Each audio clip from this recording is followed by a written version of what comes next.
आज मेरी शादी को तीसरा दिन था और मुझे ऐसा लग रहा था जैसे मेरे उजड़ने का यह तीसरा दिन हो।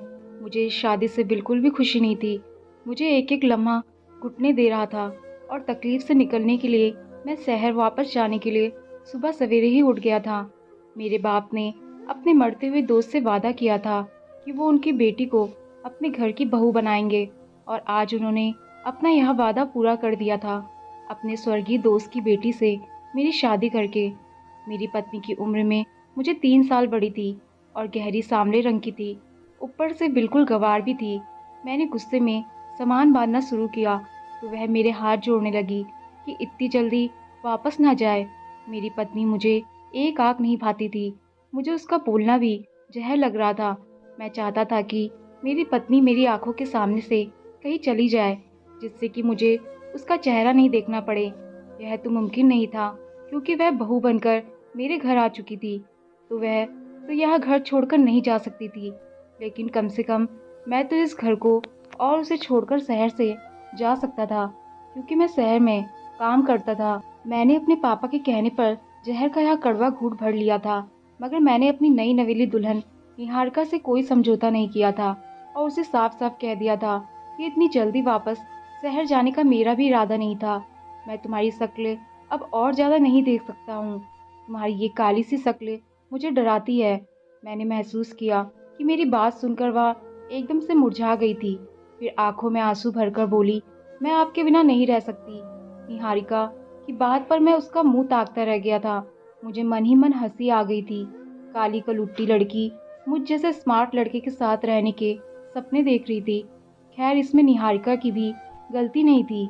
यह सपना शायद मेरी वजह से ही वह देख रही थी क्योंकि मैं भावनाओं में बह गया था और सुहागरात में निहारिका के साथ मना चुका था।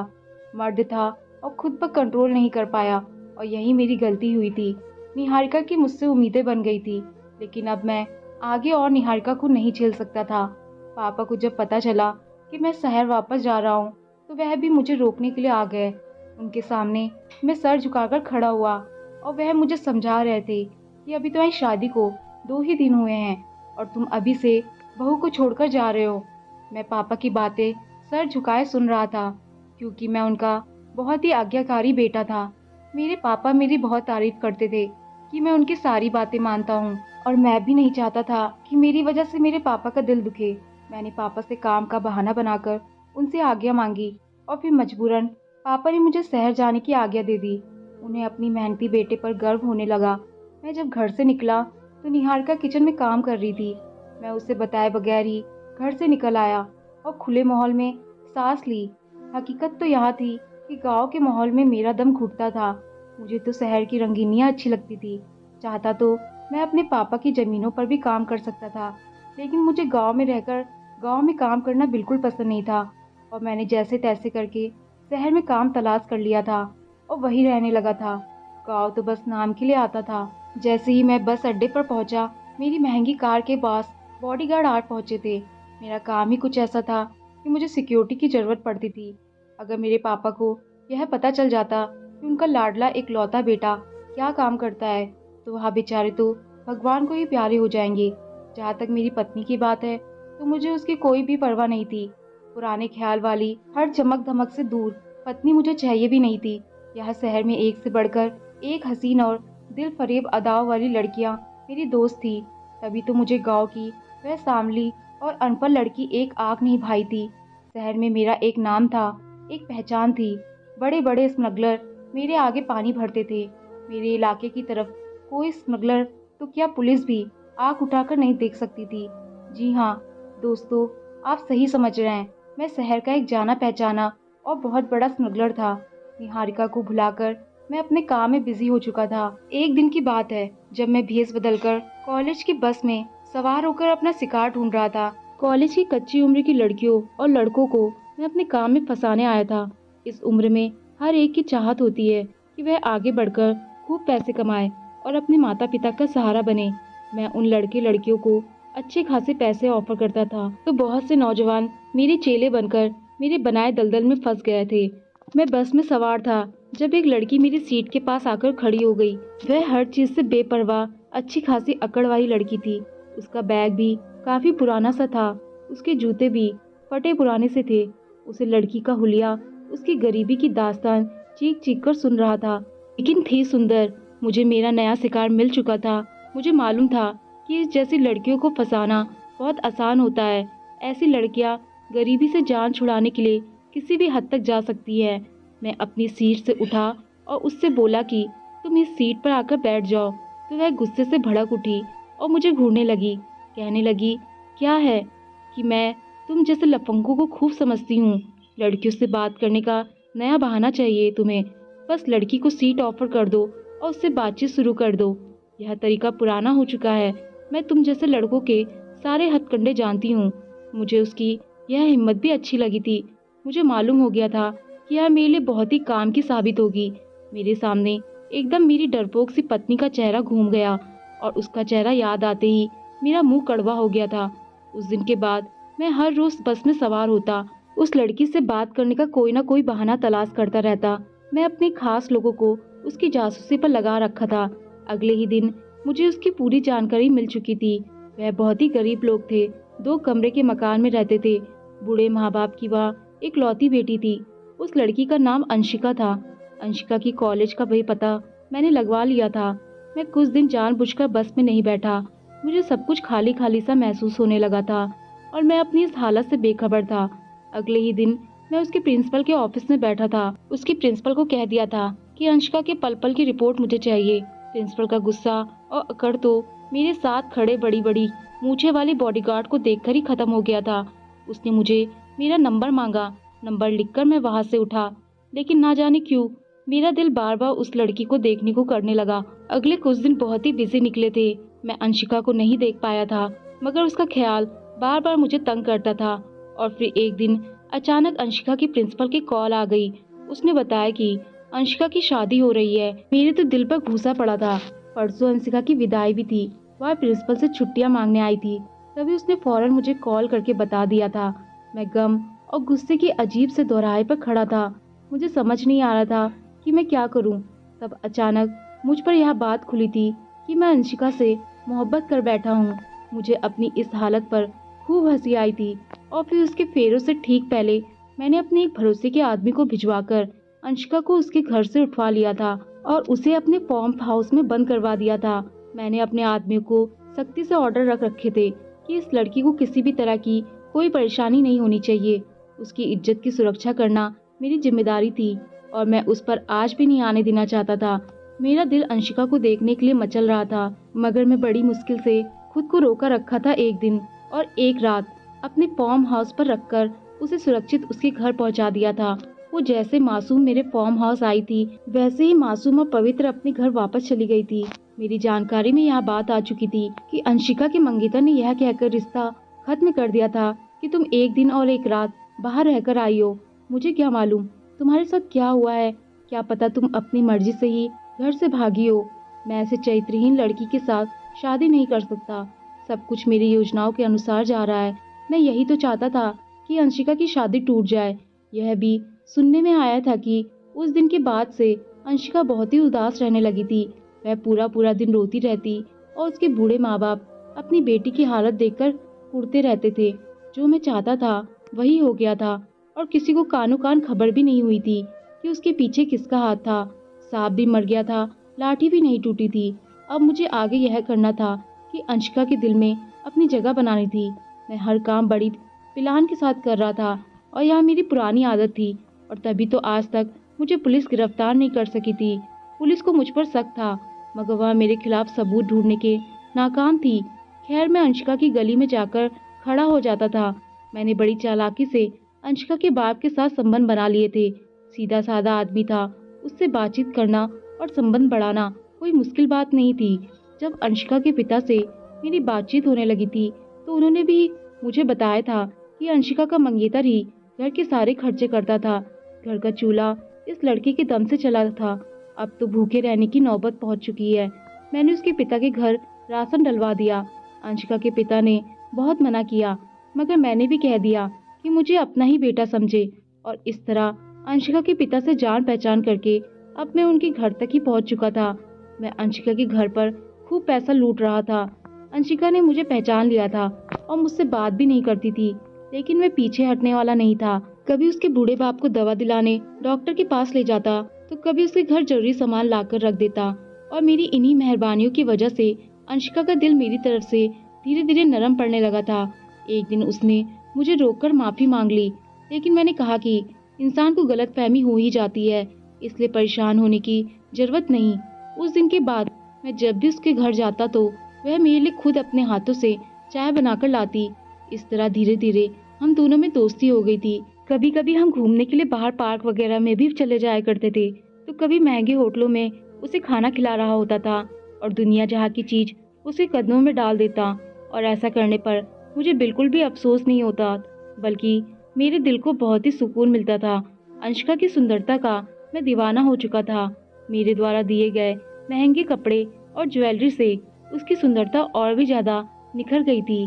अंशिका का झुकाव भी मेरी ही तरफ था। छुपे शब्दों में उसे अपनी मोहब्बत का इजहार भी कर चुका था। और वो दिन मेरी जिंदगी का सबसे खूबसूरत दिन था, जब मैंने अंशिका के बाप से उसका रिश्ता मांगा था। और अंशिका के बाप को भी इस रिश्ते से कोई इनकार नहीं था, बल्कि वह तो खुशी से पागल ही हो गए थे। अंशिका ने भी हाँ कर दी थी, मगर ना जाने कहाँ से उसको मेरी शादी की खबर हो गई। वह सारा दिन रोती रही थी। उसके आंसू देखकर मेरा तो कलेजा ही फटा जा रहा था। मैंने उसे हर तरह से विश्वास दिलाया कि वह हमारे रास्ते का कांटा नहीं बनेगी, क्योंकि मैं तो उसको देखना भी पसंद नहीं करता। वह गांव की सीधी सीधी गंवार लड़की थी, और वह गांव में रहेगी और हम शहर में रहेंगे। मगर अंशिका किसी भी तरह नहीं मानी, और फिर अंशिका ने शर्त रखी कि मैं जब तक निहारिका को तलाक नहीं दूंगा, वो मुझसे शादी नहीं करेगी। मैंने उसे बताया कि मैं निहारिका को नहीं छोड़ सकता, क्योंकि अगर मैंने उसको छोड़ दिया तो मेरा बाप मर जाएगा। अंशिका बोली, तो फिर कुछ ऐसा करो कि वह खुद तुम्हें छोड़कर भाग जाए। मुझे उसकी बात बहुत पसंद आई। मजबूरन मुझे सब छोड़ छाड़ कर दोबारा गाँव जाना पड़ा। पापा निहारिका मेरे आने पर बहुत खुश थे, लेकिन मेरा रवैया निहारिका के साथ बहुत ही कठोर था। बात बात पर मैं उसको जलील करता हूँ, उसे ताने देता, मगर वह मेरी किसी भी बात का लौट कर जवाब नहीं देती थी, बस खामोशी से आंसू बहाती रहती। उसकी काली कलूटी शक्ल मुझे और ज्यादा गुस्सा दिलाती थी। मैं उसको उसकी काली रंगत के ताने जरूर देता था। उससे कहता कि तुम्हारी काली रंगत ने मेरी किस्मत को भी काला कर दिया है। मैं उसको पकड़कर शीशे के सामने खड़ा कर देता। उससे पूछता, बताओ तुम्हारा और मेरा कहाँ पर जोड़ मिलता है? तुम काली अंधेरी रात हो और मैं उजला सवेरा। निहारिका की आंखों में आंसू भर आते और वह मुझे बेबसी से देखने लगती। उसके आंसू से पल भर के लिए तो मुझ पर कुछ असर होता था, मगर मैं अपने दिल का क्या करता। मैं तो अंशिका के इश्क में पागल हो गया था। मैंने निहारिका के साथ बहुत ही बुरा बर्ताव शुरू कर चुका था, और अब तो नौबत मारपीट पर भी आ गई थी। मैंने निहारिका पर हाथ भी उठाना शुरू कर दिया था। मेरे इतने जुल्मों के बाद भी निहारिका ने मुझे एक शब्द भी नहीं कहा था। मुझे निहारिका की ठिठाई पर बहुत ज्यादा गुस्सा आता था। वह बहुत ही सख्त जान थी। मैं जितना उससे दूर भागता हूँ, उतना ही मुझ पर मरती थी। मेरी जिंदगी में अगर अंशिका ना होती तो शायद अब तक मैं निहारिका की अच्छाइयों का दीवाना बन चुका होता। मगर अब जब मैं उससे जान छुड़वाना चाहता था, तो उसकी ये हरकतें मुझे और भी ज्यादा गुस्सा दिलाती थी। मैं जल्द से जल्द अंशिका के पास जाना चाहता था। उसकी मनमोहनी प्यारी सी सूरत मुझे याद आती थी। गांव आए हुए मुझे 1 महीना हो चुका था, और इससे मेरे कारोबार पर बहुत बुरा असर पड़ रहा था। मैं अंशिका के साथ मोबाइल पर बराबर कांटेक्ट में रहता था। मैं उसे समझाता कि थोड़ा सब्र से काम लो। मैं अंशिका को सारे हालात बताता रहता था। यह भी बताता कि निहारिका किसी भी तरह मुझसे रिश्ता खत्म नहीं करेगी। वह तो मेरी मारपीट ताने सब सहती रहती है। और फिर अंशिका ने मुझे एक ऐसा आइडिया दिया जिसे सुनकर मेरा दिल दहल गया। अंशिका ने मुझे कहा कि तुम अपनी पत्नी को जहर दे दो। एक पल के लिए मेरा दिल डूब गया था, मगर इसके सिवा मेरे पास कोई दूसरा चारा भी नहीं था। मैं अंशिका को जल्दी खुशखबरी सुनाने का कहकर कॉल बंद कर दी। शाम हो चुकी थी। मैंने निहारिका को घर में ढूंढा, मगर वह कहीं नजर नहीं आई। मैं छत पर गया तो वह उधर ही बैठी हुई थी। उसके गालों पर आंसू बह रहे थे। उस समय मैंने उसे बड़े प्यार से बात की थी। कहा, क्या हुआ है निहारिका? मेरे पूछने पर वह बस हल्के से मुस्कुरा दी, मगर अपने होठों पर कोई सिक्का नहीं लाई। मैंने कहा, निहारिका मैं बहुत बुरा हूँ। ना मेरे शब्दों में बनावटी मोहब्बत भरी हुई थी, और मेरी इस मोहब्बत पर वह तड़प कर रह गई थी। कहने लगी, बुरी तो मैं हूँ। पहले आपकी जिंदगी को नर्क बना दिया, जब आपकी तरफ देखती हूँ तो मेरा दिल बहुत दुखता है कि कैसे आप जैसे खूबसूरत स्मार्ट लड़के को मुझ जैसी बदसूरत पत्नी मिली है। आप कहाँ बुरे हैं, बुरी तो मैं हूँ। उसकी बातें मुझे एहसास दिला रही थी कि मैं कितना गिरा हुआ इंसान हूँ। मगर वह कहते हैं ना कि जिसकी सूरत काली होती है उसका दिल बहुत ही साफ होता है। निहारिका भी दिल की बहुत साफ लड़की थी। मैंने निहारिका के आंसू पोंछकर उसकी पसंदीदा चीज के बारे में पूछा तो उसने बादाम शेक का नाम लिया। मैं मुस्कुरा दिया था। एक पल को मेरा दिल चाहा कि समय ठहर जाए, मुझे उस मासूम की लड़की की जान ना लेनी पड़े। मगर फिर अंशिका का चेहरा मेरी आंखों के सामने घूम गया। मैं अंशिका के बिना नहीं रह सकता था और अंशिका को पाने के लिए मुझे यह कड़वा घूंट पीना ही पड़ेगा। मैं कुछ देर उसके पास बैठने के बाद बाहर जूस कॉर्नर पर आ गया। वहाँ से मैं निहारिका के लिए बादाम शेक पैक करवाया और फिर एक दुकान चला आया। वहाँ से मैं खेतों में डालने वाली जहरीली स्प्रे दूध पर छिड़क दी। ऐसा करते समय मेरे हाथ थर-थर काँप रहे थे। मैं पसीने से भीग चुका था। मगर उस दिन शैतान ने मेरी एक ना चलने दी। वह मुझ पर बुरी तरह हावी हो चुका था। मैं घर की तरफ चल दिया। मेरे अंदर हर तरह के एहसास खत्म हो चुके थे। मैंने झूठी मोहब्बत जताकर वह बादाम शेक निहारिका के सामने रखा और कहा कि इसे पी लो। मेरे सामने ही उसने दूध का गिलास पी लिया। जब मुझे विश्वास हो गया इतना जहरीला दूध से वह मर जाएगी तो मैं भी उठ गया। मेरा सामान तो पहले से ही पैक था। मैंने निहारिका को बाय बोला और खुशी खुशी शहर से सफर पर निकल खड़ा हुआ। मैं बहुत रिलैक्स था कि मेरी खुशियों के बीच जो सबसे बड़ा कांटा था वह अब निकल जाएगा। मगर ना जाने क्यों मैं जैसे जैसे शहर की तरफ बढ़ रहा था मेरा दिल बैठा जा रहा था। मैं अंशिका को कॉल करके अपने आने के बारे में बता दिया था, लेकिन उसे घर पहुंचकर मैंने उसे सरप्राइज देने का सोचा। दरवाजे की चाबी मेरे पास मौजूद थी क्योंकि यह फ्लैट मैंने ही निहारिका को खरीद कर दिया था। मैं चुपके से दरवाजा खोला, उसके घर में दाखिल गया, लेकिन यहाँ क्या, मुझे अजीब सा एहसास हुआ। घर में ऐसी खामोशी थी जैसे शमशान घाट हो। तभी मैंने अंशिका को देखा। वह एक कमरे से निकली थी, सजी सवरी सी, बहुत ही सुंदर लग रही थी और अंशिका के हाथ में मिठाई की प्लेट थी। खुशी उसके चेहरे की टपकी पड़ रही थी। अंशिका कहने लगी, आज हमारे रास्ते से हर तरह का कांटा निकल चुका है। आज तो बहुत ही खुशी का दिन है। यहाँ मिठाई खाओ और जश्न मनाओ। अंशिका की यह खुशी देखकर मैं एकदम से बौखला गया था। जब से मैंने उसे फोन किया था कि मैं निहारिका को जहर वाला दूध दे दिया है, तभी से वह तैयारी में लगी हुई थी और खुशियां मना रही थी। वह मेरी तरफ मिठाई की प्लेट बढ़ने लगी, कहने लगी कि मुंह मीठा करो। पता नहीं क्यों मुझे मिठाई देखकर अजीब सा डर महसूस हो रहा था, मगर अंशिका के बार बार कहने पर मैंने एक टुकड़ा उठाकर खा लिया। वह मुस्कुराती हुई कमरे में चली गई। जब उसे काफी देर हो गई और वह ना लौटी तो मैं भी उसके पीछे चला गया। मैंने दरवाजे के अंदर झांका तो मेरे कदमों तले जमीन ही निकल गई। कमरे के अंदर से किसी मर्द के बोलने की आवाज आ रही थी। अंशिका उस लड़के के पास बैठी हुई कह रही थी कि ब्रिजेश जी, आप तो चिंता ही ना करें, मैंने मुकुल का पक्का इंतजाम कर दिया है।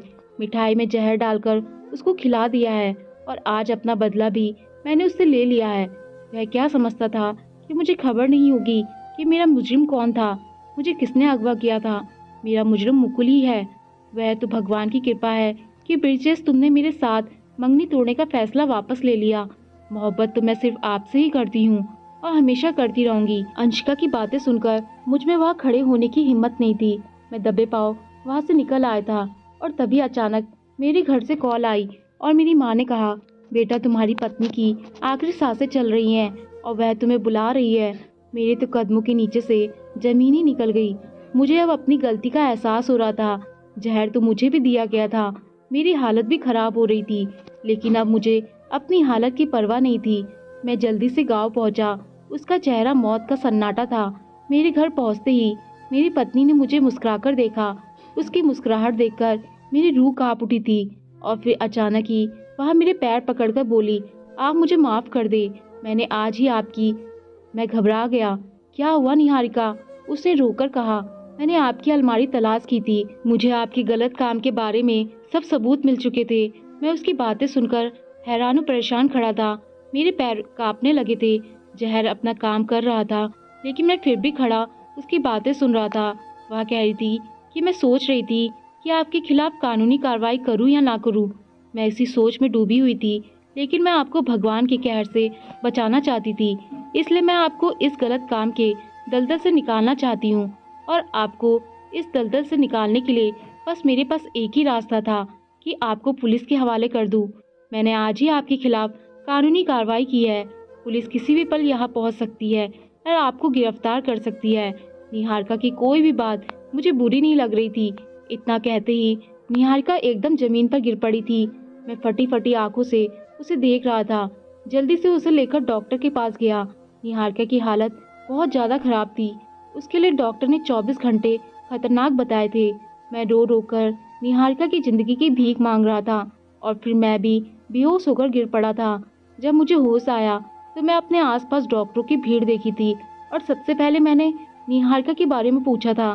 भगवान की कृपा हुई थी और निहारिका बच गई थी। जब मेरी तबीयत कुछ संभली तो मुझे पुलिस गिरफ्तार करके ले गई। मैंने अपना जुर्म स्वीकार कर लिया था। जेल में दिन रात भगवान से रो रो कर अपने पापों की माफी मांगी थी। मुझे 5 साल की सजा हुई थी। 5 साल के बाद मुझे जेल से रिहाई मिली और जब अपने जुर्म की सजा भुगत कर मैं वापस अपने घर जा रहा था तो मेरा दिल अनजाने बसबसे से दहल रहा था कि ना जाने निहारिका मुझे माफ भी करेगी कि नहीं। मैंने अपनी रिहाई की खबर किसी को भी नहीं दी थी। चुपचाप घर पहुंच गया था और बाहर दरवाजे पर ही रुक गया। घर से निहारिका की बहुत ही प्यारी सी आवाज आ रही थी। वह कह रही थी, मेरे बच्चों, तुम्हारे पापा बहुत ही बहादुर हैं। कभी भी अपने पापा को किसी से कम मत समझना। देखना, जब तुम्हारे पापा आएंगे तो तुम्हें ढेर सारा प्यार करेंगे और तुम्हारे लिए बहुत ही अच्छी अच्छी चीज लेकर आएंगे, क्योंकि तुम्हारे पापा तुम दोनों से बहुत प्यार करते हैं। तुम दोनों की खातिर ही तुम्हारे पापा तुमसे दूर गए हैं। और मेरे बच्चों, एक बात हमेशा याद रखना, नफरत पापी से नहीं, पाप से करनी चाहिए। मुझे अब और ज्यादा बर्दाश्त नहीं हुआ और मैं भागता हुआ घर में दाखिल हो गया। मेरे 5 साल के जुड़वा बेटे अपनी माँ के पास बैठे हुए थे। मैं उन दोनों के सामने ही निहारिका के कदमों में बैठ गया था और उसे रो रो कर अपने पापों की माफी मांगी थी। निहारिका ने मुझे माफ कर दिया तो मैं अपने बच्चों से लिपट गया था। मेरे बच्चे भी प्यार से मुझसे लिपट गए थे। निहारिका ने बच्चों को बहुत ही अच्छी परवरिश दी थी। मेरे लिए अपने बच्चों के लिए मैं सिर्फ प्यार और सम्मान ही भरा था, गुस्सा और नफरत नहीं भरी थी। यह सब निहारिका की अच्छी परवरिश का फल था। और फिर उसी पल मुझे निहारिका से बेइंतहा मोहब्बत हो गई थी। उसकी सावली रंगत मुझे चांदनी जैसी उजली मालूम हो रही थी। उन तीनों से मिलकर मैं अपने पापा और माँ के कमरे की तरफ बढ़ा था। पापा के कदमों में बैठकर मुझे उनका धन्यवाद करना था कि उन्होंने मेरे लिए इतनी अच्छी हमसफर ढूंढी थी। लोग सच कहते हैं, बड़ों की बात मानकर इंसान कभी निराश नहीं होता, बल्कि बड़ों के आशीर्वाद से जीवन में खुशियाँ के रंग भर जाते हैं। दोस्तों, इस कहानी को सुनकर आपको क्या लगता है? निहारिका ने मुकुल को माफ करके अच्छा किया या गलत? अपनी राय कमेंट बॉक्स में जरूर देना। दोस्तों, आपको कहानी पसंद आई हो तो लाइक, शेयर और कमेंट जरूर करें और चैनल पर नए आए हैं तो चैनल को सब्सक्राइब करना ना भूलें। धन्यवाद।